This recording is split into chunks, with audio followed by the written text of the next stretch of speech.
Why England always fail at major tournaments. The untold story. For nearly 60 years, England have carried the weight of a nation.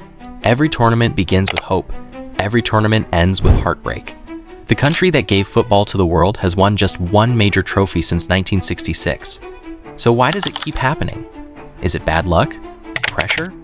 Or is England trapped in a cycle they simply can't escape? So again, the commitment is there, but we made life very, very difficult for us in the way we played, how we played. Sloppy, a lot of technical mistakes, not fast enough. Let's start from the beginning. Every football nation has a defining moment, a moment that shapes its identity forever. For Brazil, it was the brilliance of Pelé. For Germany, it was relentless dominance. For Argentina, it was Maradona and later Lionel Messi. For England, it was one unforgettable summer. The year was 1966. England wasn't just hosting the FIFA World Cup, they believed it was their destiny to win it.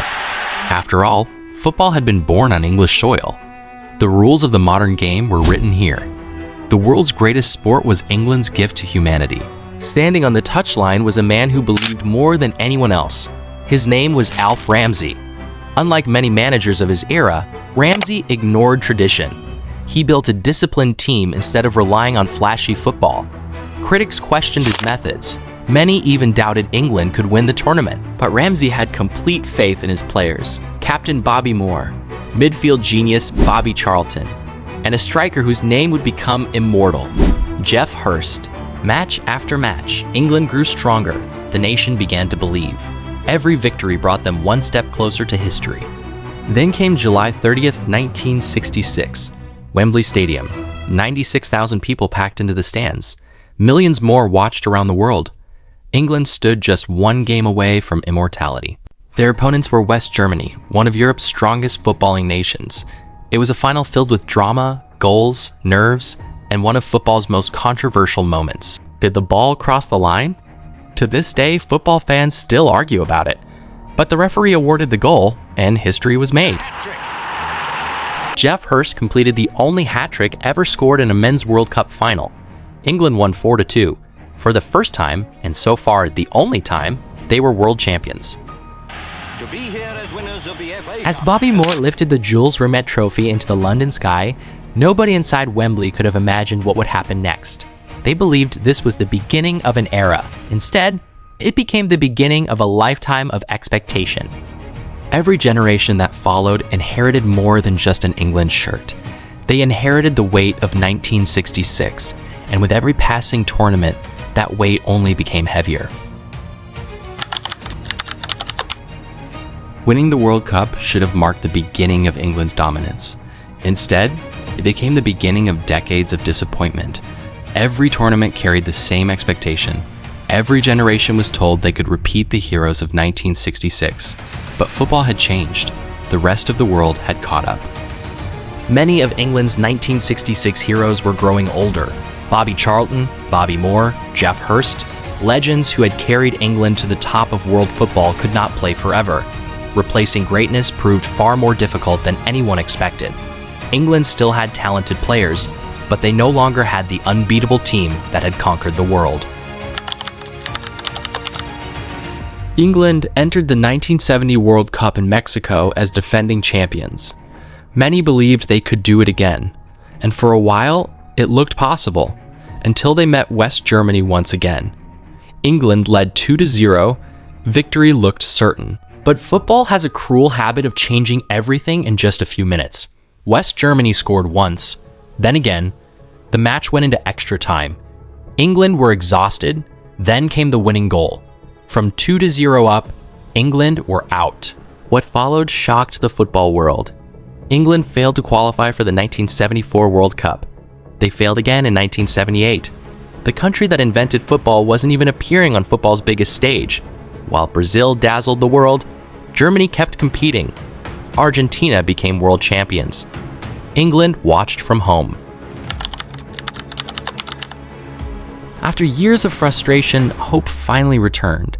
The 1986 World Cup in Mexico gave England a new hero, Gary Lineker. His goals fired England into the quarterfinals. Standing between England and the semifinals was Argentina. and one man, Diego Maradona. What happened next became one of football's most controversial moments. Maradona jumped with goalkeeper Peter Shilton. The ball found the net. The referee awarded the goal. Replays showed the truth.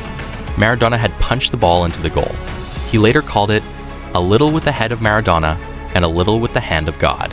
As painful as the first goal was, the second was unforgettable for an entirely different reason. Maradona picked up the ball inside his own half. He dribbled past 5 England players, rounded the goalkeeper, and scored what FIFA would later call the goal of the century. England were beaten 2-1. Once again, the dream was over. 4 years later, England arrived in Italy with little expectation, but something was different. This team fought for every ball, led by Gary Lineker and Paul Gascoigne. England reached their first World Cup semi-final since 1966. The semi-final against West Germany was locked at 1-1. Then Paul Gascoigne received a yellow card. He immediately realized what it meant. If England reached the final, he would miss it through suspension. The cameras captured something football would never forget. Gazza crying, millions of England fans cried with him. After 120 exhausting minutes, penalties would decide England's fate. West Germany were perfect. England missed. The defending giants advanced. England were eliminated once again.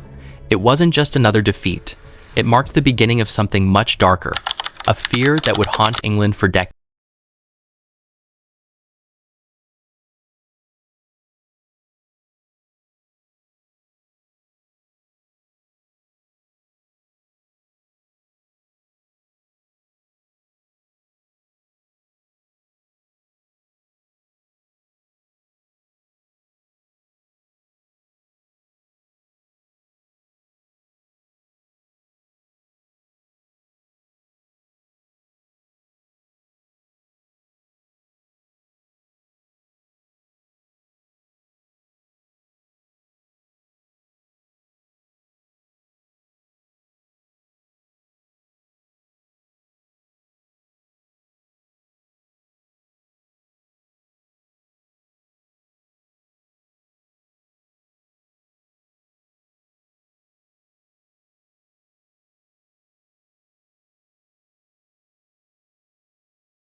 Two years later, another World Cup. England had exciting young stars. Michael Owen announced himself to the world with a stunning solo goal against Argentina. But everything changed in one moment. David Beckham reacted to a foul by Diego Simeone. He kicked out. The referee showed a red card. England battled with 10 men for over an hour. Somehow, they held on until penalties. History repeated itself. Argentina advanced. England were eliminated once again. For many fans, penalties no longer felt like bad luck. They felt inevitable. As the new millennium began, England believed everything would change. Because this wasn't an ordinary team. This was the golden generation. England reached the quarterfinals. Portugal stood in their way. Wayne Rooney was sent off. England fought until the final whistle. Then came the words every England fan dreaded: penalty shootout. Frank Lampard missed. Steven Gerrard missed. Jamie Carragher's retaken penalty was saved. Portugal celebrated. England were going home. It was England's third consecutive major tournament exit on penalties. Sports psychologists began asking an uncomfortable question.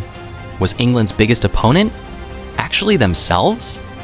Every new generation grew up watching the failures of the last. Every player knew the history. Every fan expected disaster. By the time England reached another shootout, the pressure had already begun. 25 years after hosting Euro '96, England were back in another European Championship final, this time at Wembley, against Italy. Luke Shaw scored after just 2 minutes. England were 88 minutes away from ending 55 years of hurt. Italy equalized. Extra time couldn't separate them. Once again, Penalties. Marcus Rashford hit the post. Jadon Sancho saw his effort saved. Bukayo Saka stepped forward, the youngest player on the pitch. His penalty was saved. Italy were champions. England's wait continued. Different players, different generations, different tournaments, the same ending. For England, penalties had become more than a football skill. They had become a symbol of decades of heartbreak. On paper, England had everything. A captain who inspired millions, midfielders who dominated Europe, defenders feared by every striker, a young superstar ready to take over the world. Many believed this team would finally bring football home. Instead, they became one of the greatest what-if stories in football history. These players were legends for their clubs. Beckham at Real Madrid, Gerrard at Liverpool, Lampard and Terry at Chelsea, Rooney at Manchester United. But wearing the England shirt was different. Club rivalries, tactical confusion, and constant pressure meant they never looked as unstoppable together as they did apart. Tournament after tournament, expectations grew. The 2002 World Cup, the 2004 Euros, the 2006 World Cup. Every time, England looked capable of winning it all. Every time, they fell short. When the golden generation came to an end, one question remained. How could a team with so much talent win nothing? For England, the search for answers would continue with a new manager and a new generation of players. One man believed England didn't need better players, they needed a new mentality. His name was Gareth Southgate.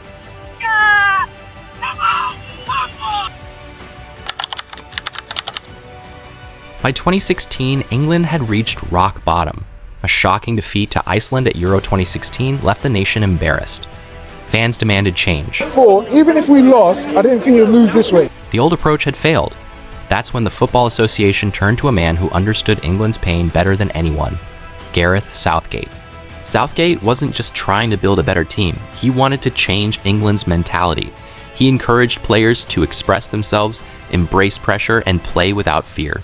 For the first time in years, England looked united. At the 2018 World Cup, England reached their first semi-final in 28 years. Then came Euro 2020.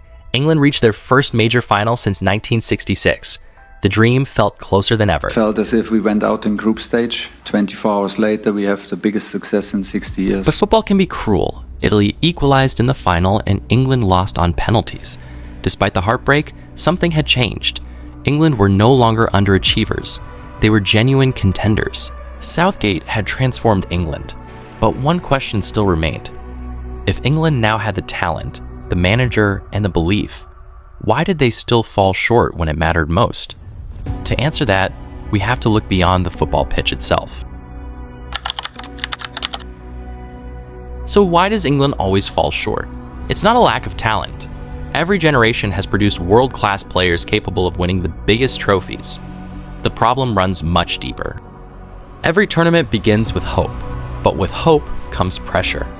Players don't just represent a team, they carry the expectations of an entire nation still waiting for another major trophy. In football, that pressure can turn small mistakes into unforgettable moments. Sometimes success is decided by inches. A missed penalty, a defensive error, one moment can change everything. For England, too many of those moments have gone the wrong way. But despite decades of heartbreak, one thing has never disappeared: hope. A new generation is ready to write its own story. The question is, will they finally bring football home?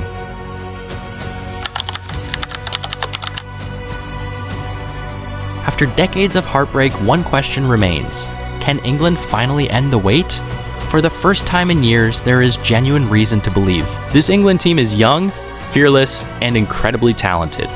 Players like Jude Bellingham, Bukayo Saka, Cole Palmer, and Declan Rice have already proven they can perform on football's biggest stages. Unlike previous generations, they aren't trying to relive 1966. They're trying to create their own legacy. Maybe England were never truly cursed. Maybe football is simply the most unforgiving sport in the world, where one moment can define an entire generation. But one thing has never changed.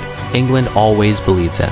Every tournament begins with the same dream. Every fan sings the same song. Every player wears the shirt, hoping to make history. And perhaps one day, when the final whistle blows, football really will come home. The wait continues, but so does the dream.